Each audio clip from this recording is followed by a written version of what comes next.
So on this kind of a positive note, I'm going to invite the panelists to come back here to the table, and we'll open the floor for questions, comments. So please have a seat.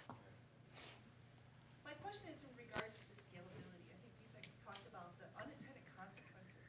And through your plan in LA to increase the number of solar panels being used, Mary, on one of your slides, you saw someone cleaning a solar cell with water. And so such water is a really scarce resource in LA. Has that been taken into consideration when you think about scaling up and having many people install solar panels?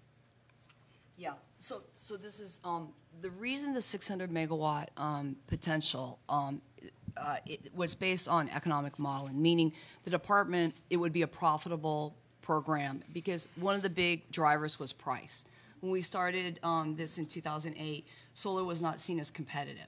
So one of the biggest barriers, and I should have said this initially, is price. So we spent a lot of time on price. So that 600 megawatts is based on where we hit, the optimal price where the department can say that the program doesn't cost the ratepayers anything. And that was really kind of a critical political point to hit. Regarding, the implications, the other implication we really looked at is the grid upgrades. Because one of the things we think the department should think about is we designed a program where the investor would help pay for the upgrades. Now, for the first 150 megawatts, there may not be any grid upgrades required. But if the program were to expand, then grid upgrades would be required. And the grid is old, and it needs to be upgraded. So we thought this was kind of a perfect marriage. If you got the investors who are actually participating in the program to help pay for it would be yet another benefit to the utility. Regarding the maintenance, we haven't spent a lot of energy on the maintenance of it. Maybe Marvin can speak to that. I'll just say, just briefly, of course, like Mary said, price of solar has come down dramatically. About 2.5 years ago, price was around $4 to $5 a watt. Now it's down $1.50, $1.75 a watt. It's come down big time. On the maintenance end, most manufacturers recommend at least a 15-degree slant on the panels, and it'll be self-cleaning. I have a solar system at home, and it works perfectly. Right when I'm ready to go out and clean it, it rains and it's fine. The question, yes. Yeah, I had two questions. Since you mentioned 2008, since 2008, the unthinkable has happened with natural gas. It was supposed to go to $12 to $14 a million. It's now selling for less than $2. So I'm wondering if that's kind of dampened the enthusiasm for renewables, just because gas is basically being given away. And the second question I had, I was just curious from a business perspective, is it better to build a large solar facility or more cost-effective in the middle of the desert that makes, say, several hundred megawatts? Or is it better to take that money and build several hundred megawatts spread across a million rooftops? Is that me? You decide who wants to answer that. Your first question was, what was it again? Oh, natural gas, yeah. I think having cheap power, I've been watching what's happening nationally, just reading the articles and so on, and I've seen a lot of people have been canceling a lot of projects, and maybe, I don't know, didn't necessarily renewables, but a lot of people are kind of changing their plans. But they really got to watch it, because I think it could be very short-sighted. They could get caught on that one, being lured into it. Even our local customers are making decisions based on the present price of gas. So I think they got to watch it.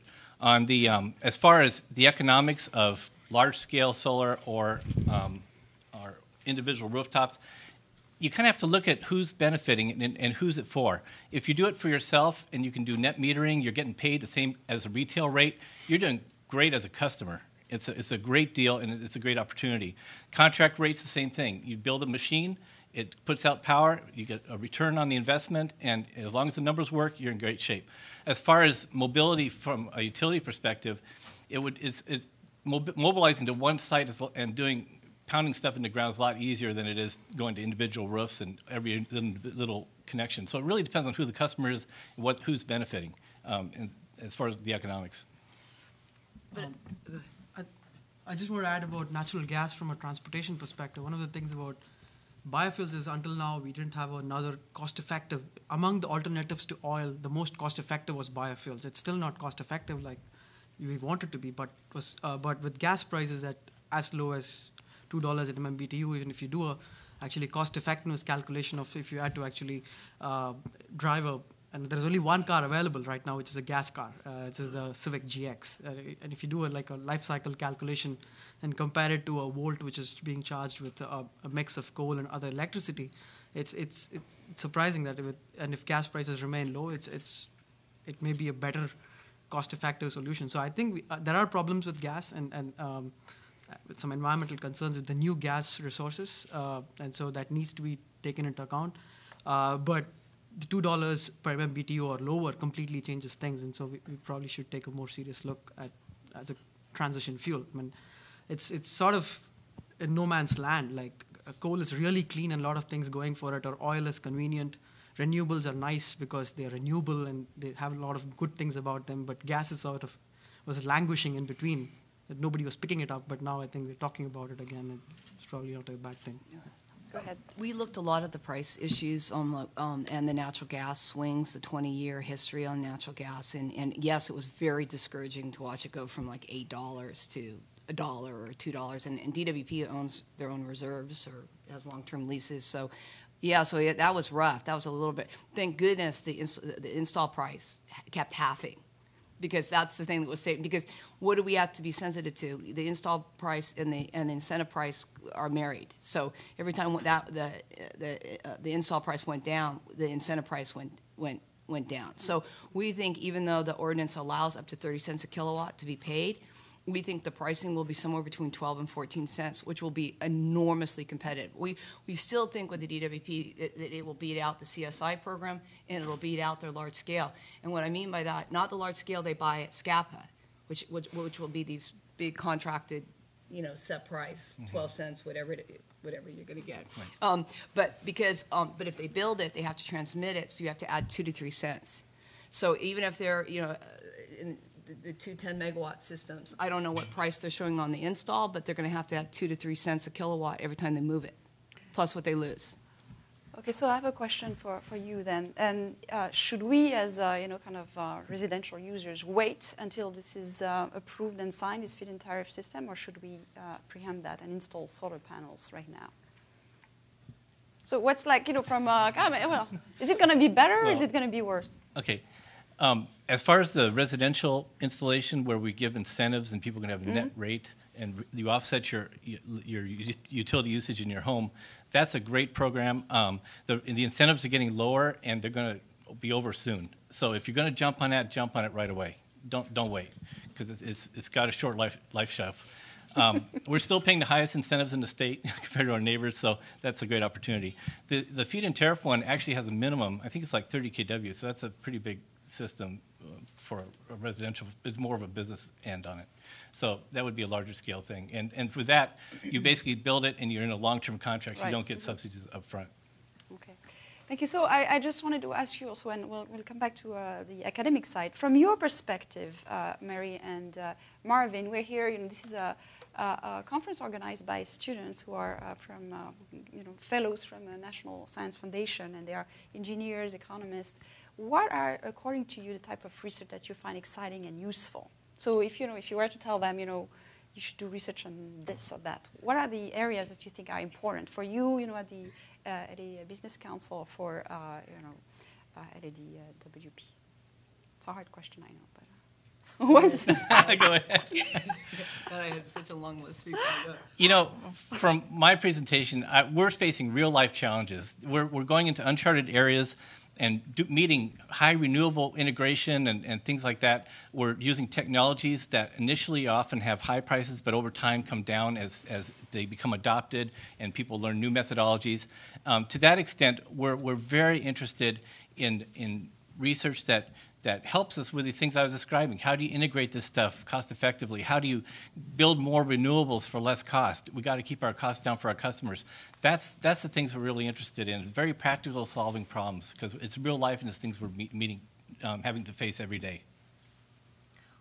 Well, one of the issues we talk about, and it's more of an economic issue, is I think the things that you were suggesting, our academic experts were all key. The indexing, how to create more flexible models that integrate different ideas, because I think it's so complex. I'm not really sure most policymakers, I mean, just my experience with the FIT, this one little program, the education, the 4 years of just educating on the basics was, and we spent so much time just educating, having forums, and because it's so complicated. People don't understand the utility business at all, or any of the terminology, and most of the policymakers that we dealt with that had to decide didn't understand anything. I mean, there was maybe one or two, I mean, you know, from your, so I think.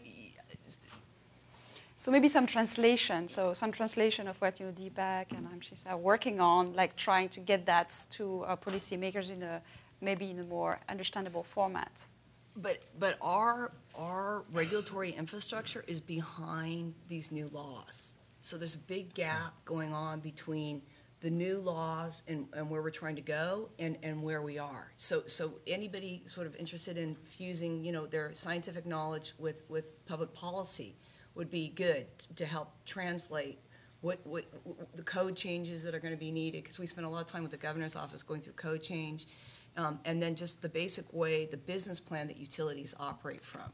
They really have no incentive to embrace renewables, right? I mean, the DWP is doing a good job, but in general, this is not their business plan. This is right. This is being mandated as a law. This is being, all of a sudden you have to get to 33%. It doesn't marry up really nicely with their basic business plan either. All that to say, though, like I said, as the technologies become better, the costs come down. And just think about it, wind and solar have no fuel costs. We spend over $1 billion in fuel. That's right. And so to the extent that you can have economies of scale and you can save a lot of money down the road if the prices come down for the hardware. Yeah, I mean, it's a complete, I think, revolution here. And we have students who are trained both in the technology and kind of, also the economic side of things. So they should be able to help. Deepak and Ramteen, one last word before we conclude. Well, and we can continue as an economist, I have to say that a carbon tax is something that we're sorely lacking. I think renewable policies are very important, but the adoption of renewables would proceed so much more smoothly and so much more transparently, so much more simply if we had a clear price on pollution. And so imagine if you're finding it difficult to compete with technologies when I'm going to talk again about fuels, but if you're finding it hard to compete at $80 a barrel, and there is no carbon tax, imagine as you scale things up, you're driving down the price of oil. It's going to make that much harder to compete. So unless you have sort of a carbon tax, which you're not going to leave fossil fuels in the ground. And the only way to address pollution is by leaving fuels in the ground rather than...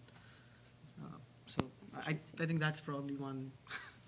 Yeah, certainly echoing off of that, I think correcting some of these market inefficiencies in terms of not having proper price signals. So, for example, not having a price on carbon, essentially you're subsidizing fuels like coal and oil and things like that.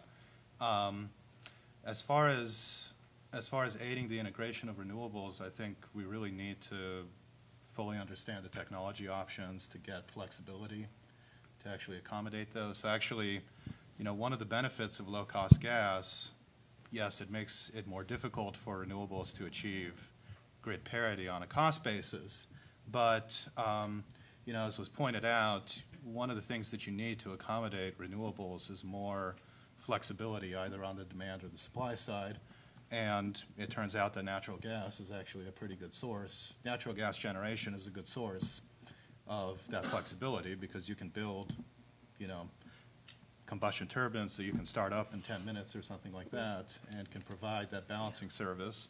And, with $2 a million BTU natural gas, that becomes a much more cost-effective alternative.